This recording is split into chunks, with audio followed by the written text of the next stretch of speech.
Përshëndetje. Historia që do të nis sot është një rrëfim i mbushur me kontraste të forta. Dashuri e vonë, xhelozi, dyshime dhe një pasuri e madhe që ndez luftë mes gjakut dhe të huaj. Një burr 75 vjeçar, gjyshi i respektuar i një familje të madhe. Pasi kishte humbur bashkëshorten e tij prej shumë dekadash, gjeti ngrohtësinë dhe përkujdesjen tek një grua shumë më e re, kujdestarja e tij 28 vjeçare. Ajo i qëndroi pranë në ditët e vështira, e ndihmoi të ringrihej shpirtërisht dhe, për çuditë të gjithëve, mes tyre lindi një lidhje pazakontë që përfundoi në martesë. Por, ndërsa gjyshi shihte në këtë martesë një shpresë të re për jetë, fëmijët e tij e panë si tradhti, si rrezik për pasurinë e familjes dhe si një kërcënim ndaj trashëgimisë që ata mendonin se e kishin të sigurt. Pasuria shumë milionëshe që gjyshi kishte ndërtuar me djers, papritur u bë moll sherri. Në vend të lumturisë së babait të tyre, ata pan rrezikun e humbjes së gjithçkaje. Kështu nis lufta e brendshme. Dashuria kundër interesit, ndjenja kundër xhelozisë, trashëgimia kundër së drejtës për të jetuar i lirë. Në një qytet të qetë të mbushur me kujtime, jetonte gjyshi Mark, një burr që i kishte kaluar të gjitha stinët e jetës. Ai ishte 75 vjeç, por ende i mbante supet drejt dhe hapat e tij kishin një lloj krenarie të heshtur që e shoqëronte kudo. E gjithë jeta e tij kishte qenë një udhëtim i gjatë dhe i vështirë, i mbushur me punë të palodhur, sakrifica dhe një dashuri të madhe. Bashkëshorten e tij, Elenën, e cila kishte ndëruar jetë vetëm 3 vite më parë. Pas vdekjes së saj, shtëpia e madhe ku jetonte Marku, dikur plot zëra, muzikë e gëzime familjare, u shndërua në një vend të heshtur e të rëndë. Fëmijët e tij, 3 djem e një vajzë, kishin secili jetën e tyre, punët e tyre, dhe megjithse vizitonin babain, gjithçka duke më shumë si një detyrim moral se sa një nevojë sinqert për të qëndruar pranë tij. Marku e ndjente boshllkun çdo ditë. Në mëngjes, kur zgjohej, duart i shtrieshin instinktivisht nga ana e shtratit ku dikur flinte gruaja. Në darkë, tryeza e gjatë dukej tepër e madhe për një njeri të vetëm. Shpesh, qëndronte pranë oxhakut me albumet e fotografive, duke shfletuar kujtimet e dikurshme, dhe duke pyetur veten pse jeta ishte kaq e pamëshirshme që ja mori shoqen e zemrës. Shëndeti i tij, gjithashtu, kishte filluar të lëkundej. Disa probleme me zemrën dhe një gjuri i dobët e bënin të vështirë që të kujdesej për veten si dikur. Në këtë moment, djemtë e tij vendosën të punësonin një kujdestare që ta ndihmonte. Të ishte syri dhe dora që atij i mungonin. Kështu, në jetën e Markut hyri Arta, një vajzë 28 vjeçare, e cila kishte përfunduar studimet për infermieri, por për arsye ekonomike kishte zgjedhur të punonte si kujdestare për të moshuarit. Ajo vinte nga një familje modeste, kishte ëndra të mëdha, por realiteti shpesh i priste krahët. E megjithatë, Arta e kishte një dhunti të rrallë. Dinte të sillte ngrohtësi aty ku kishte ftohtësi, dinte të buzëqeshte edhe kur të tjerët kishin humbur shpresën. Që ditën e parë, shtëpia e Markut ndryshoi. Vajza e re solli me vete një frymë tjetër. Gatuante, kujdesej për të, por mbi të gjitha bisedonte. Nuk e shihte atë vetëm si punëdhënës, por si një njeri që kishte nevojë të dëgjohej. Ajo i tregonte histori nga jeta e saj, e pyesnin për jetën e tij, qeshnin bashk, shikonin filma dhe shpesh Arta lexonte libra me zë të lartë, sepse Marku kishte filluar të lodhej shpejt nga leximi. Me kalimin e kohës, një lidhje e veçantë lindi mes tyre. Ajo nuk ishte thjesht një marrëdhënie punonjës punëdhënës, por diçka më e thellë. Një miqësi, një afërsi shpirtërore që u kthye në një varësi të ndërsjellë. Marku filloi të gjente arsye për të buzëqeshur sërish, ndërsa Arta e shihte tek ai një burr që, pavarësisht moshës, kishte një zemër të madhe dhe një shpirt plot historie mençuri. Por fëmijët e Markut e panë ndryshe. Në fillim, ata e përshëndetën praninë e Artës, pasi besonin se babai i tyre kishte nevojë për kujdes profesional. Mirë po, kur panë se ai e shihte Artën me një vështrim të ndryshëm, se si shkëlqenin syt kur ajo hynte në dhomë, filluan të dyshonin. Për ta, kjo vajzë ishte shumë e re, ndoshta me qëllime të fshehta, ndoshta interesuar për pasurinë e familjes. Një pasuri e madhe ishte në lojë. Marku kishte ndër vite ngritur një perandori biznesesh. Toka, dyqane, apartamente dhe një shumë të madhe kursimesh në bank. Fëmijët e tij, të rritur me rehati, e shihnin këtë pasuri si trashëgiminë e tyre të garantuar. Dhe tani, Praninë e Artës e panë si një kërcënim. Një mbrëmje, kur Arta ishte larguar në dhomën e saj, 3 djemt u mblodhen në sallon. Ky nuk është më kujdes i zakonshëm, tha i madhi, i liri, duke shkundur kokën me nervozizëm. E shoh se si babai i flet. Nuk është normale. Po, por çfarë do bëjmë? Hia ktheu djali i dytë, Petriti. Nëse ai është vërtet i lidhur me të, imagjinoni çfarë mund të ndodhë. Një testament i ri, një pjesë e madhe e pasurisë që kalon tek ajo. Do të humbasim gjithçka. Duhet të veprojmë shpejt, tha i treti, Artani, më i vogli por po aq ambicioz. Kjo vajzë po hyn në zemrën e tij, dhe nesër mund të hyjë në bankat tona. Ata vendosën të flasin me babain, por Marku ishte kokfort. Ai u tha hapur.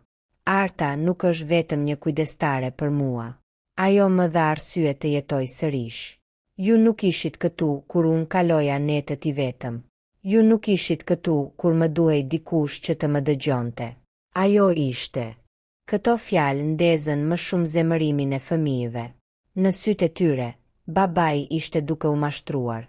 Në sytë e tij, ata ishin duke u treguar egoist. Kështu, ngadalë, në shtëpinë e madhe filloi të krijohej një luftë e padukshme. Nga njëra anë ishte gjyshi Mark dhe Arta. Nga ana tjetër fëmijët që shihnin martesën e mundshme si fundin e sigurisë së tyre financiare. Në një ditë pranvere, Marku mori vendimin që askush nuk e priste. Ai i propozoi martesë Artës. Ajo mbeti pa fjalë. Kishte menduar gjithçka përveç kësaj. Ishte vetëdijshme për diferencën e madhe në moshë, për thashethemet e njerëzve dhe, mbi të gjitha, për urrejtjen që fëmijët e tij tashmë kishin filluar të ndjenin ndaj saj. Por kur pas sytë e Markut, të mbushur me një dashuri të sinqertë dhe një lutje të heshtur, nuk mundi të thoshte jo. Martesa u bë shpejt, në një ceremoni të vogël, por buja e saj u përhap kudo. Familja u nda më shumë se kurrë.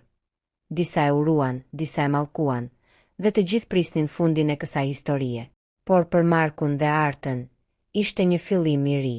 Megjithatë, ky fillim shënoi edhe nisjen e një lufte të ashpër që do të ndiste jo vetëm pasionet dhe krenarin, por edhe oreksin e pangopur për pasuri. Martesa e gjyshit Mark me Artën nuk kaloi si një ngjarje e zakonshme. Përkundrazi, ishte si një tërmet që tronditi jo vetëm familjen e tij, por edhe gjithë rrethin shoqëror ku ai kishte jetuar. Një burr i pasur, i respektuar e me një reputacion të ngritur për dekada, papritur martohej me një vajzë 28 vjeçare, kujdestaren e tij personale. Qyteti i vogël ku banonin ishte i mbushur me thashetheme. Kafenet gumëzhinin nga bisedat e grave të lagjes. E dëgjove lajmin. Plaku i madh, Marku, u martua me atë vajzën e re, kujdestaren. Turp. Në atë moshë, çfarë dashurie gjen më? Ajo thjesht do pasurin. Po ai, si u mashtrua ashtu. Për Artën, kjo atmosferë ishte e vështirë. Ajo nuk e kishte kërkuar këtë vëmendje. Zemra e saj kishte zgjedhur në mënyrë të natyrshme. Ndjeu ngrohtësi dhe siguri pranë Markut, një njeri që dinte ta dëgjonte dhe ta respektonte. Por tashmë, çdo hap i saj përshëndetej me shikime të akullta dhe fjalë të hidhura pas shpine. Fëmijët e Markut, nga ana tjetër, nuk e fshehën urrejtjen. Ditën e martesës, asnjëri prej tyre nuk pranoi të merrte pjesë. Për ta, ajo ishte një turp i madh dhe, më keq akoma, një rrezik i drejtpërdrejt. Në një nga takimet e tyre, Iliri, djali i madh, shpërtheu. Ky nuk është babai që njohim. Ai është verbuar nga ajo femër. Është qesharake të shohësh një burr të atij moshe duke bërë krushi me një vajzë sa përmbes. Nuk do ta lejoj të na shkatërroj gjithçka që kemi ndërtuar. Vajza e vetme, Lira, ishte pak më e butë, por edhe ajo e shprehte shqetësimin. Ndoshta ajo nuk është e keqe, por a e mendoni seriozisht se një grua 28 vjeçare do të rrijë me një burr 75 vjeçar vetëm për dashuri? Nuk është naive kjo histori. Ne duhet të jemi të kujdesshëm. Këto biseda, që filluan si thjesht shfryrje zemërimi, morën shpejt formën e planeve konkrete. Fëmijët nisën të konsultoheshin me avokat. Pyetjet që shtroheshin ishin të drejtpërdrejta. A mund të ndryshoj babai testamentin? A mund të regjistroj pasurinë në emër të gruas së re? Çfarë të drejtash ligjore ka një bashkëshorte, edhe nëse martesa është bërë në këtë moshë. Ndërkohë, jeta e përditshme në shtëpinë e Markut kishte marrë një tjetër ritëm. Arta përpiqej t'i jepte dashuri e përkujdesje burrit që tashmë quhej bashkëshorti i saj. Ajo gatuante për të, e shoqëronte në shëtitje të shkurtra në obor, lexonte me zë librat e preferuar, madje i vinte muzikë klasike në mbrëmje, një zakon që ai e kishte pasur gjithmonë me Elenën. Në netët e qeta, Marku fliste për jetën e tij. I tregonte Artës se si kishte filluar nga zero, duke punuar ditë e natë, duke u ngritur ngadalë, derisa kishte krijuar pasurinë që tani të gjithë lakmonin. Shpesh i përsëriste një fjali: "Unë nuk doja të jetoja vetëm për pasuri. E gjitha kjo që kam nuk më shëron dot vetmin. Ti më dhe më shumë se çdo milion që kam në bankë. Më dhe një arsye për të jetuar." Këto fjalë e trondisnin në Artën. E dinte se shumë njerëz do të dyshonin në ndjenjat e saj, por e vërteta ishte se zemra e saj nuk pyeste për para. Për herë të parë në jetë ndjehej e pranuar, e respektuar, dhe kjo i mjaftonte. Megjithatë, hija e fëmijëve ishte gjithmonë aty. Një ditë, kur Arta po dilte nga supermarket, u përball me Petritin, djalin e dytë të Markut. Ai e ndaloi me një shikim të ashpër dhe i tha: "Mendo mirë, vajzë. Ne e dim çfarë po bën. Nuk do të lejojmë të marrësh atë që nuk të takon. Largohu sa nuk është vonë." Arta, e tronditur, u kthye në shtëpi me duar që i dridheshin. Kur ja tregoi Markut ngjarjen, ai u zemërua shumë. Ata nuk e kuptojnë. Mendojnë vetëm për veten. Ti e gruaja ime tani dhe askush nuk do të largoj nga kjo shtëpi. Në brendësi të vetes, megjithatë, Marku e dinte se kjo nuk do të ishte një betejë e lehtë. Fëmijët e tij nuk do të ndaleshin. Ai njihte, kokfort, ambicioz dhe të gatshëm të shkonin deri në fund për të mbrojtur atë që besonin se ishte e drejta e tyre. Dhe kështu, një familje që dikur ishte e bashkuar përreth tryezës së madhe të darkës, tani ishte ndarë në dy kampe. Nga njëra anë, gjyshi i moshuar dhe gruaja e re që përpiqeshin të ndërtonin një lumturi të vonuar. Nga ana tjetër, fëmijët që shihnin vetëm rrezikun e humbjes së pasurisë. Çdo ditë që kalonte, tensioni rritej, dhe të gjithë ndjenin se kjo nuk ishte vetëm një çështje e zemrës, por një betejë që do të shpërthente si një luftë e hapur për trashëgimin. Martesa e gjyshit Mark dhe Artës ishte ende e freskët, por dallgët që kishte krijuar në familje ishin aq të forta sa dukeshin të pamundura për t'u qetësuar. Çdo vizitë e fëmijëve në shtëpinë e madhe kthehej në një përballje të ftohtë, ku fjalët nuk thuheshin, por syt flisnin më shumë se çdo gjuhë. Një mbrëmje, Iliri, djali i madh, vendosi ta vizitonte të atin. Hyri në sallon me një qëndrim të rrept, duke ecur si pronar i shtëpisë. Arta ishte aty, po sillte një çaj për Markun. Ai nuk e përshëndeti as nuk i hodhi syt. U ul përballë babait dhe nisi bisedën me një ton të thatë. "Baba, duhet të flasim seriozisht. Ky veprim që ke bërë nuk është vetëm i papërshtatshëm, por është edhe i rrezikshëm. A e kupton se çfarë pasoje ka kjo martesë për familjen tonë?" Marku ngriti syt nga filxhani i çajit. Ishin sytë e një burri të lodhur nga jeta, por plot vendosmëri. "Familja jon nuk përbëhet nga pasuri, Ilir. Familja është dashuri, kujdes, respekt. Ti nuk ishe këtu kur unë isha vetëm. Ajo ishte. Ajo më dha jetë." Iliri e përplasi dorën në tavolinë. "Mos më thuaj për Allah. Ajo vajzë është më e re se unë. Çfarë do të shoh ajo tek ti përveç parave? Bab, ajo po të mashtron." Në atë moment, Arta u përpoq të ndërhynte me një zë të butë. "Zoti Ilir, unë nuk kam ardhur këtu për para. Ju lutem, besojeni këtë. Unë e dua babain tuaj." Por Iliri e ndërpreu me përçmim. "Mos më quaj bab. Ti nuk je pjesë e kësaj familjeje dhe kur nuk do të jesh. Mos mendo se mund të vish këtu dhe të zëvendësosh nënën tonë." Marku u ngrit nga karrigia, duke u mbajtur te mbështetësja. "Mjaft. Në këtë shtëpi, ajo është gruaja ime dhe ju do t'i flisni me respekt. Nuk do të lejoj askënd të e poshtëroj Artën." Përplasja me Satit dhe djalit të madh ishte si një thyerje padukshme, një vit që ndante përfundimisht dy botë të ndryshme. Iliri, i mbushur me zemërim, u ngrit dhe tha: "Mirë, atëherë përgatitu. Nëse mendon se kjo grua do të marrë pasurinë tonë, ke për ta parë se deri ku mund të shkojmë. Ne nuk do të rrim duar kryq." Dhe u largua duke përplasur derën. Planet e fshehta të fëmijëve. Pas këtij takimi, fëmijët u mblodhen të katërt në një nga zyrat e Ilirit. Një tavolinë e madhe, dosje ligjore dhe një avokat i moshuar u bën skena e një plani të ri. Avokati, pasi dëgjoi shqetësimet e tyre, foli qartë: "Ligjërisht, bashkëshortja ka të drejta të plota mbi pasurinë. Nëse babai juaj vendos ta përfshijë në testament ose t'i dhurojë ndonjë pronë, ajo është plotësisht e vlefshme. E vetmja mënyrë është të provoni se martesa është bërë për interes dhe jo për dashuri. Por kjo është shumë e vështirë." Petriti, djali i dytë, pyeti me padurim: "Çfarë mund të bëjmë atëherë? A ka ndonjë rrugë për ta shpallur martesën të pavlefshme?" Avokati ngriti supet: "Vetëm nëse provoni se babai juaj nuk ishte në gjendje mendore të plot kur bëri këtë hap. Në këtë rast, mund të ngrini pa di për kufizim të zotësisë juridike." Këto fjalë ndezën një ide të rrezikshme. Fëmijët filluan të mendojnë: a mund ta shpallnin babain të paaft, vetëm që të mbronin pasurinë? Lira, vajza e vetme, hezitoi: "Por kjo është shumë e rëndë. Ai është ende i kthjellët. Ne e dim mirë që babai është i aftë. A nuk është mëkat të bëjmë një gjë të tillë?" Por Iliri e ndërpreu me ashpërsi: "Më mirë një mëkat tani se sa të mbetemi të shkatëruar më vonë.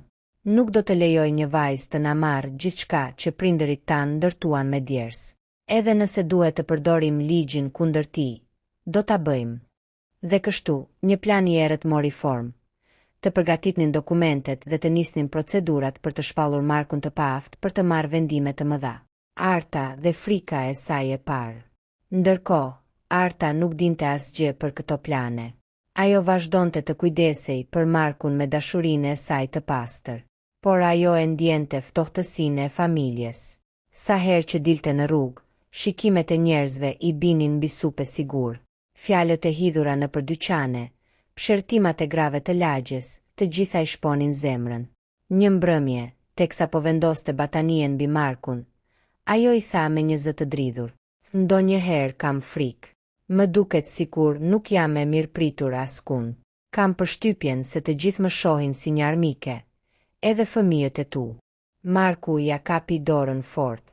"Mos ki frikë, bi. Unë jam me ty. Ata mund të bëjnë ç'të duan, por kjo është jeta ime. Unë zgjodha të jem me ty.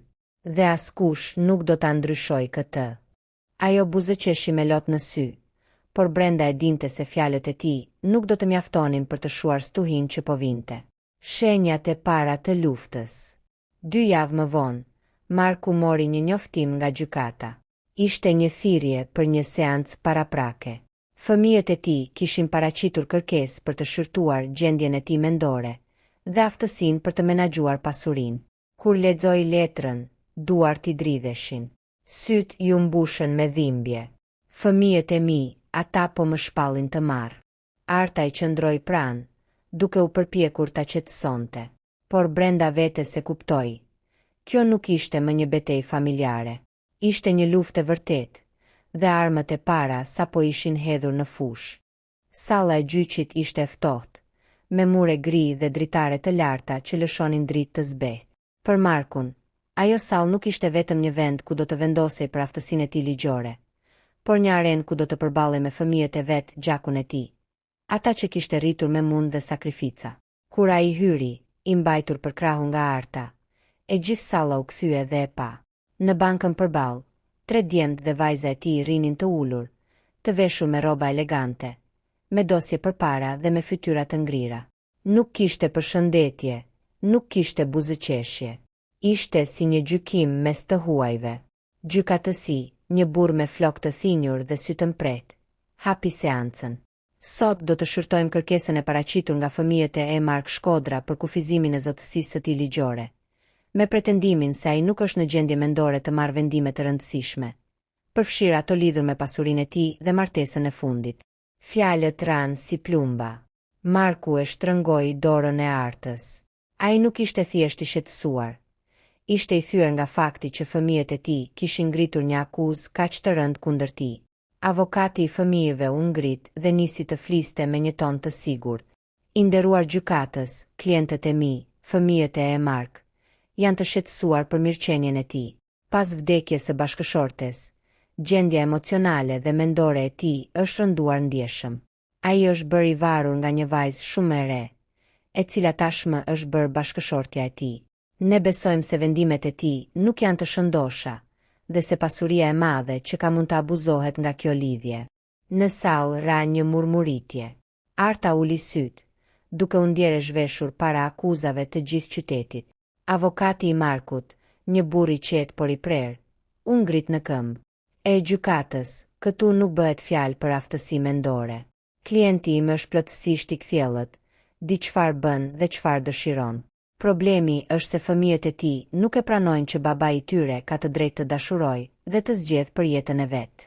Nuk është një çështje aftësie mendore, është një çështje trashëgimie.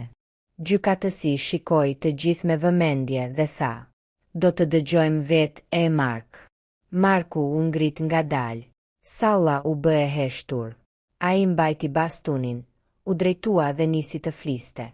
"Unë jam 75 vjeç. Jam i lodhur, por jo i marr.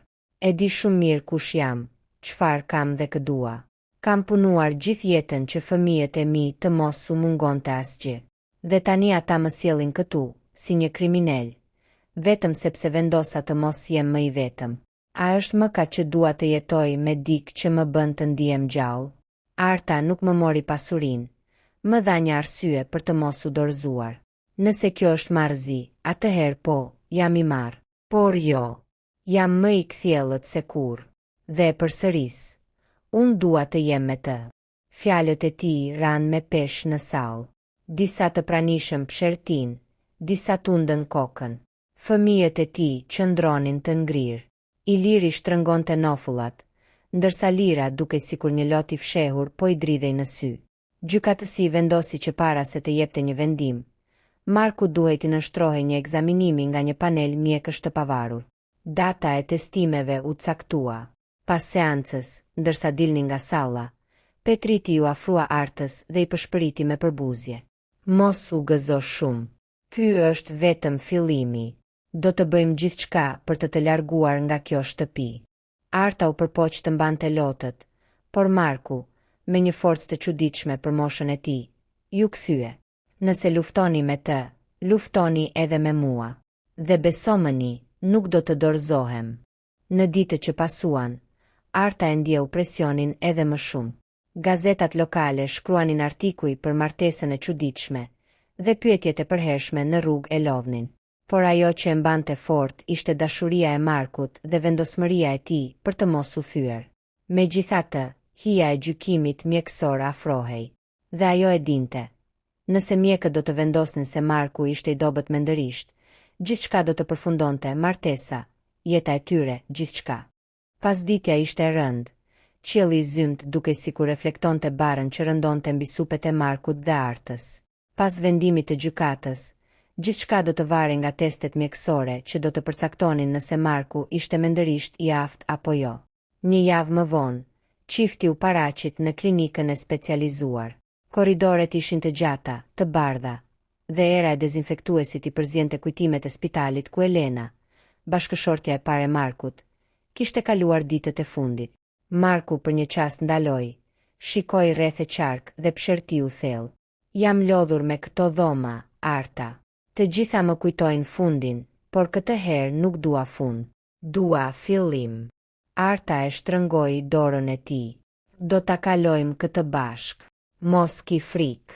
Në dhomën e testimit i pritën 3 mjek, një neurolog, një psikiatër dhe një psikolog. Ata filluan me pyetje të thjeshta. "Cila është data sot? Në çfarë qyteti jemi? Mund të na thoni emrin tuaj të plot?" Marku i dha të gjitha përgjigjet saktë, madje me një humor të hollë që i la mjekët të buzëqeshnin. "Më pyesni edhe për vitin kur e fituam kupën e kampionëve.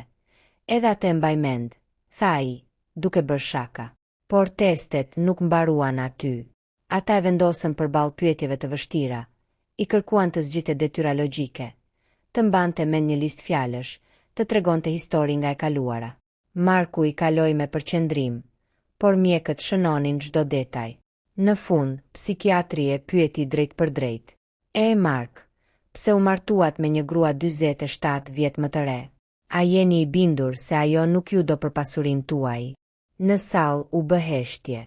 Arta u ndje zhveshur nga çdo mbrojtje, por Marku u drejtua dhe tha: Unë nuk jam një djalosh i ri. E di shumë mirë çka përreth meje. Arta më do sepse më trajton si njeri, jo si bank. Në shtëpi ajo më sjell buzëqeshje, jo fatura. Kur e humba Elenën, mendova se jeta kishte mbaruar. Por Arta më bëri të kuptoj se edhe në pleqëri mund të ketë diçka më shumë se pritja e fundit. Kjo nuk është marrëzi, kjo është zgjedhje. Dhe unë e kam bërë zgjedhjen time. Mjekët e shkruan fjalë për përgjigjen e tij. Ishte një dëshmi e fuqishme. Ndërkohë, në anën tjetër të qytetit, fëmijët e Markut po planifikonin lëvizjen e radhës. Në një darkë të tensionuar, Iliri foli i pari. Mjekët nuk do të na japin të drejtë, e ndjej. Babai do ta kaloj testin. Atëherë duhet të gjejmë prova të tjera që kjo vajza e manipulon. Petriti e ndërpreu. Kam një ide. Do të angazhoj një hetues privat. Ai do të ndjek Artën, do të zbuloj nëse ka ndonjë lidhje tjetër, ndonjë sekret, ndonjë gjë që e shkatëron imazhin e saj. Nuk është e mundur të jetë e pastër. Lira, vajza e vetme, qëndroi e heshtur për një kohë të gjatë. Pastaj tha me zë të ulët: Ndoshta po gabojmë. A keni parë babain si është prej saj? Nuk e kam parë kaq të gjallë prej vitesh. Por fjalët e saj ranë në mur. Dy vëllezërit e pan me përbuzje. Për ta, gjithçka kishte një kuptim. Pasuria. 2 ditë më vonë, hetuesi privat filloi të ndiqte Artën. Ajo nuk e dinte që pra pasaj, çdo hap po regjistrohej. Takimet në dyqan, vizita tek një shoqe e vjetër, madje edhe udhëtimet e shkurtra në farmaci. Një mbrëmje, kur doli për të blerë ilaçet e Markut, hetuesi e pa teksa fliste me një burr të panjohur pranë farmacisë. Ata qeshën, pastaj ai burri i preku krahun në mënyrë miqësore. Hetuesi fotografoi gjithçka. Për të, kjo ishte provë. Kur u kthye në shtëpi, Arta i tregoi Markut për ditën. Ai e dëgjoi me kujdes, por nuk i tha gjë. Në zemër kishte një dyshim të vogël. Kush ishte ky burr që ajo kishte takuar? Por nuk guxoi të pyes. Kishte shumë për të humbur nëse besimi mes tyre do të krisej. Gjykimi po afrohej. Testet mjekësore do të dorëzoheshin së shpejti dhe fëmijët tashmë po përgatiteshin për betejën tjetër. Lufta për pasurinë po bëhej gjithnjë më e ashpër. Dhe në mes të saj ndodhe dashuria e brishte një plaku që kërkonte pak paqe dhe një gruaje të re që ndjehej vetme në një fushë beteje. Mëngjesi i asaj dite ishte i zymt. Qielli i mbuluar me re të zeza dukej si një ogur i keq. Në gjykat do të dorëzoheshin raportet mjekësore, dhe nga ato letra do të varej ardhmja e Markut dhe Artës. Në sallën e madhe, atmosfera ishte e rëndë. Fëmijët e Markut ishin ulur në krahun e majt, të rreshtuar si një mur, me avokatin e tyre që mbante dosjen plot me dokumente. Në krahun tjetër, Marku mbante dorën e Artës, që dridhej lehtë. Ai e ndjeu dhe i përshpëriti. Mos ki frikë. Sa do të ndodh, unë nuk do të lë vetëm. Gjykatësi hyri, zhurma u shua. Një përfaqësues i panelit mjekësor u ngrit dhe nisi të lexoj. Pas një sër testesh neuropsikologjike dhe vlerësimesh klinike, konkluzioni ynë është se Mark Shkodra është plotësisht i aftë mendërisht për të marrë vendime të vetëdijshme dhe të qëndrueshme.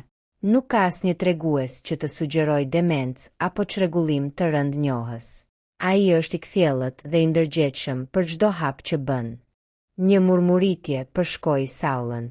Marku buzëqeshi lehtë, ndërsa Arta, për herë të parë pas shumë kohësh, ndjeu sikur zemra ju çlirua nga një gur.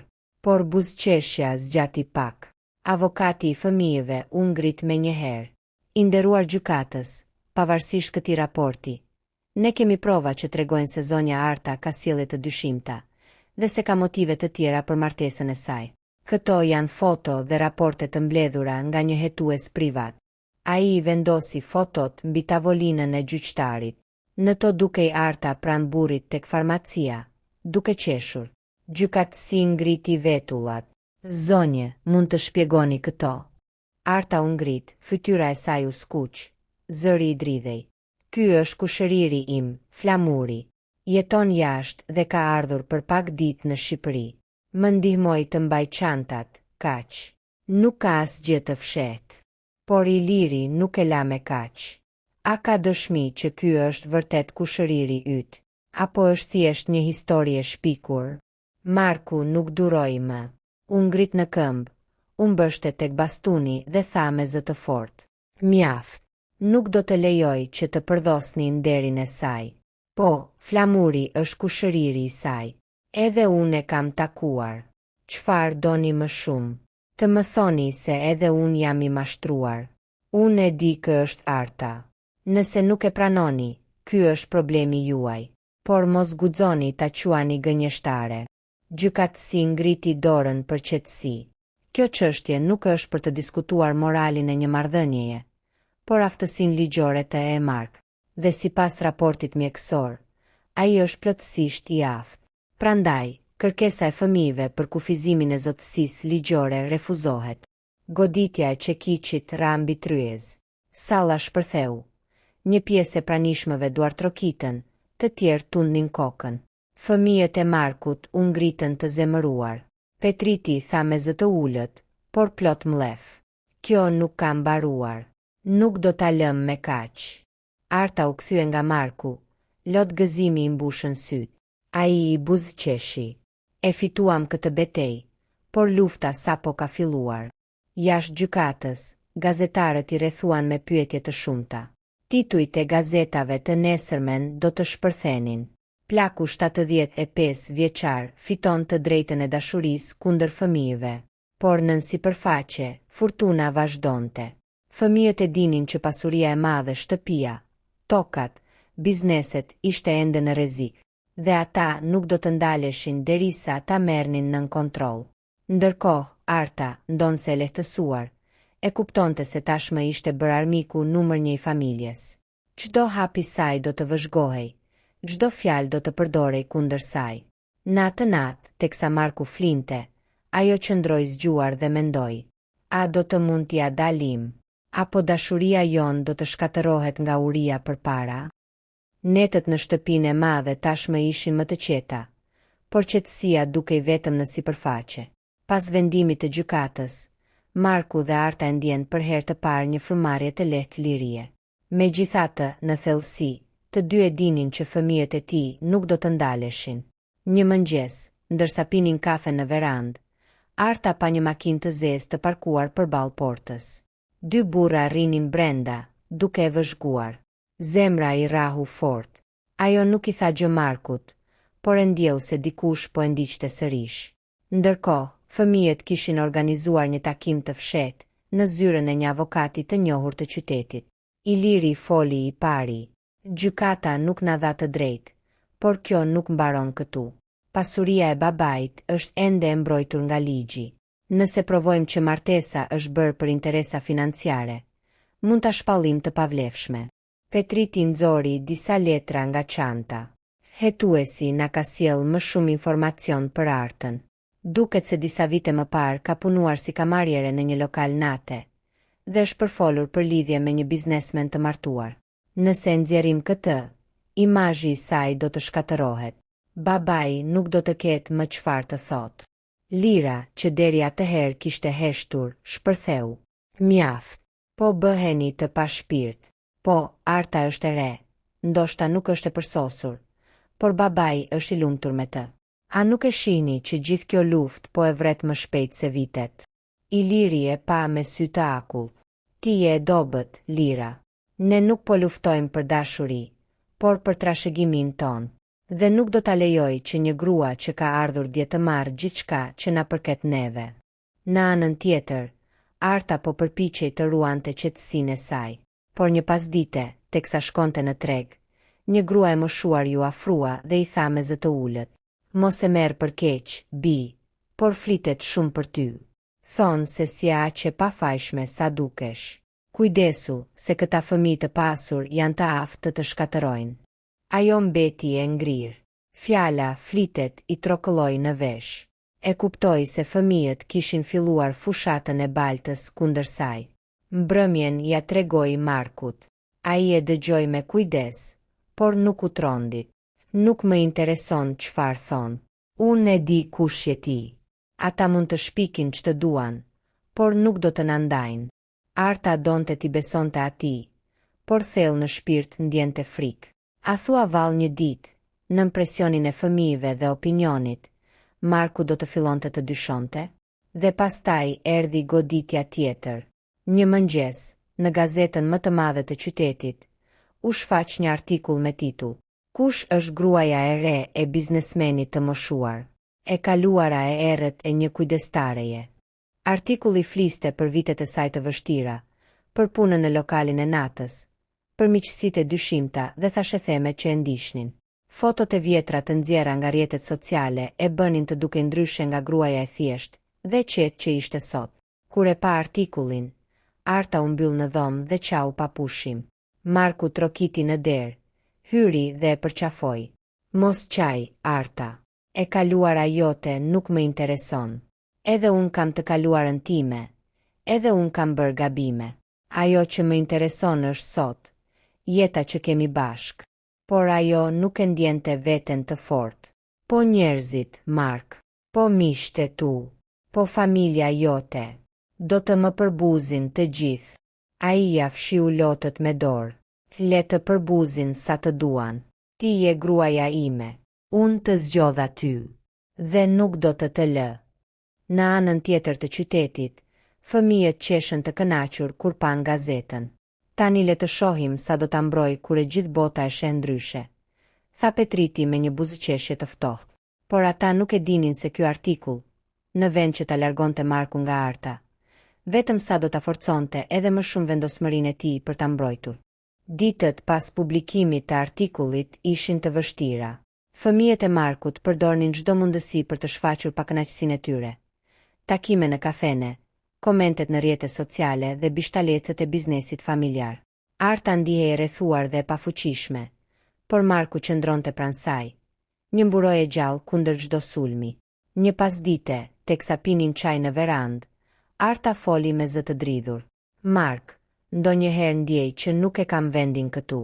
Se sa mund të duroj akuzat e tyre? Se sa do të zgjas kjo luftë? Marku e mori dorën dhe e shtrëngoi. Ashtu ndodhi kur u rrita, bi, kur të gjithë ishin kundër meje. Unë nuk u dorëzova. Nuk do të dorëzohem as tani.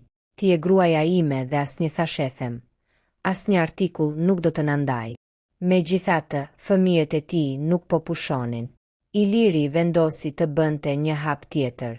Në një darkë të fshehtë me dy vëllezërit e tij, foli me vendosmëri. Duhet të gjejmë një mënyrë që babai të fillojë të dyshojë tek ajo. Nëse i tregojmë gjëra të rreme, do të krijojmë dyshim në mendjen e tij. Kjo është arma jon më e fuqishme. Petriti u përqendrua. Unë mund të flas me disa miq të përbashkët, të tregojmë histori të sajuara për Artën. Nëse babai do të ketë një dyshim të vogël, kjo do të rritet me kalimin e kohës. Lira u duke shqetësuar, por nuk tha asgjë. Zemra e saj ende mendonte për babain dhe dashurinë e tij të rinovuar, por ajo ndjente se ndikimi i vëllezërve ishte i madh. Një ditë, Arta mori një letër anonime. Ajo përmbante fjalë të ashpra dhe kërcënime të holla. Mos mendoni se e keni fituar. Pasuria do të kthehet aty ku i takon.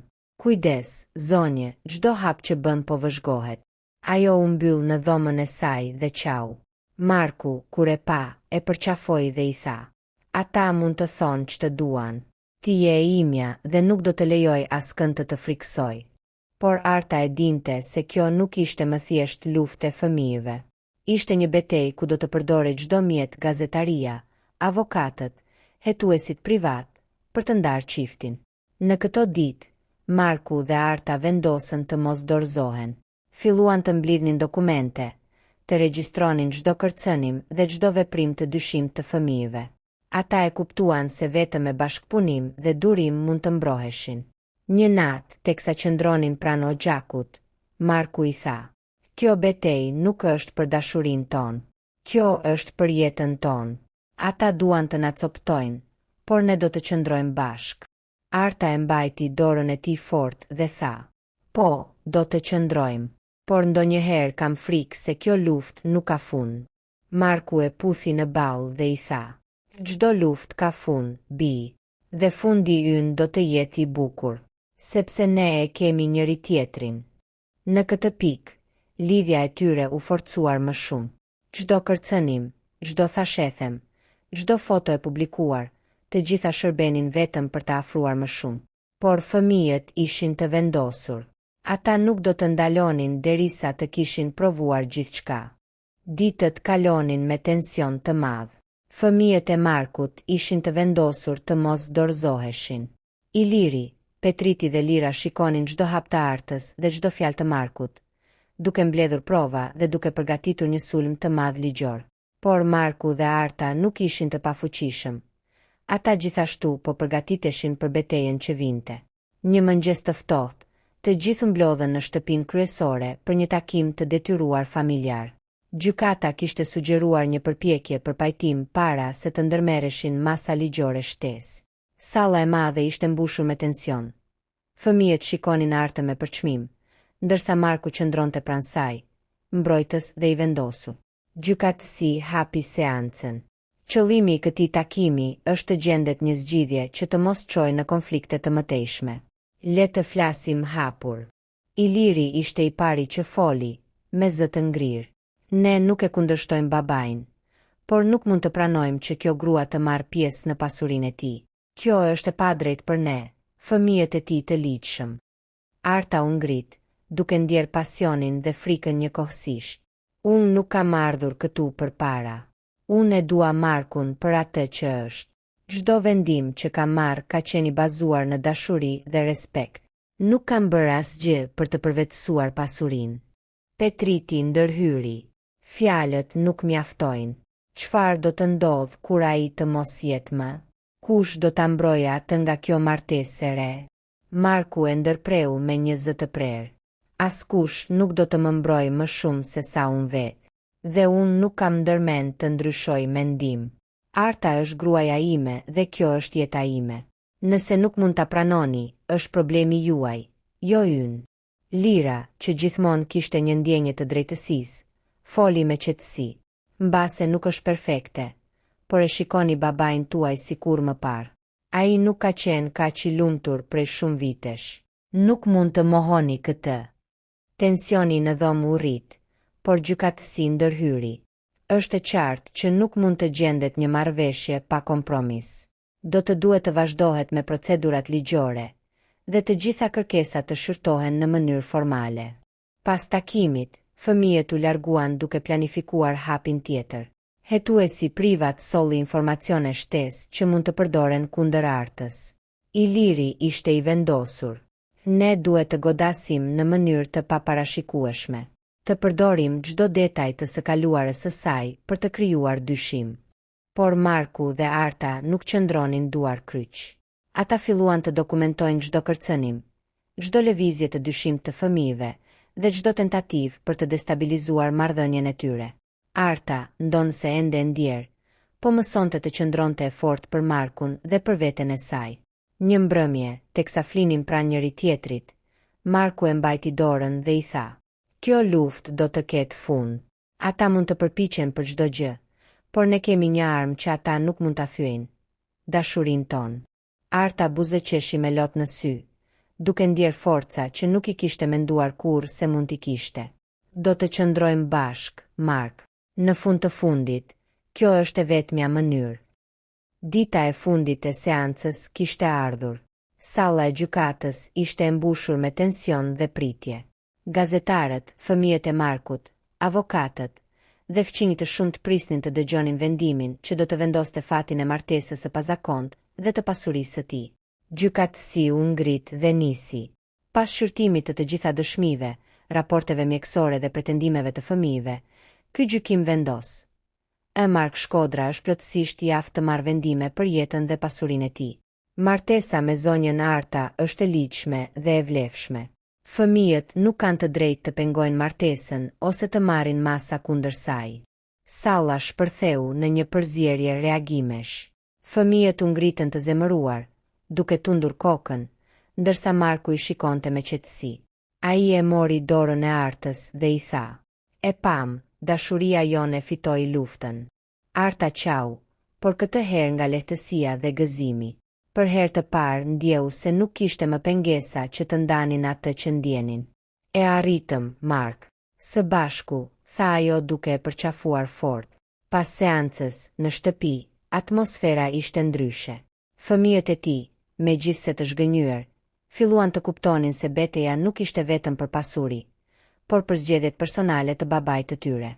Iliri dhe Petriti u larguan të heshtur, ndërsa Lira qëndroi dhe i dha babait një përqafim të heshtur, duke treguar pranimin e tij të ngadalshëm. Marku e përqafoi Artën në verandë, ndërsa dielli po perëndonte dhe dritat e qytetit filluan të ndriçojnë.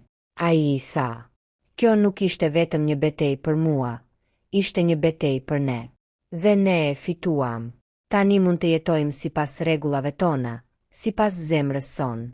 Arta buzëqeshi dhe i tha: "Do të ketë gjithmonë sfida, por tani e di se nuk jam vetëm. Ti e pranë meje dhe kjo mjafton."